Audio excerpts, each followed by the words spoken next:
is diet breaks. So guys, diet breaks are important especially when you're cutting for a long time. Why? Unang-una, nakatulong siya sa akin in order to reset my metabolism and to lessen the stress dun sa katawan and sa isip ko. Especially when you're cutting for several months. I started cutting around 3 to 6 months, which is pretty drastic din yung bagsak ng body weight ko. So nag-diet break muna ako around 2 to 4 weeks. This thing will depend on you, pati sa protocol nyo.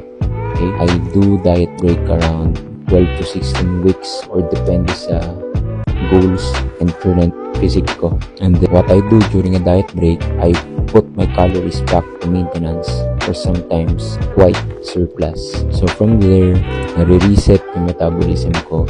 Medyo napapahinga tayo sa deficit, nawawala yung stress. At the same time, naibabalik natin yung energy na kailangan natin in order to do high intensity workout. Deficit itself is causing you stress. The more stress yung katawan natin, especially kapag aggressive yung diet, mahirapan tayo mag-lose ng weight due to water retention. Plus, nandyan na rin yung cravings, nandyan na rin yung inconsistency, and hindi na siya sustainable kapag tuloy-tuloy and sobrang tagal na ng deficit. So again, diet break is one of the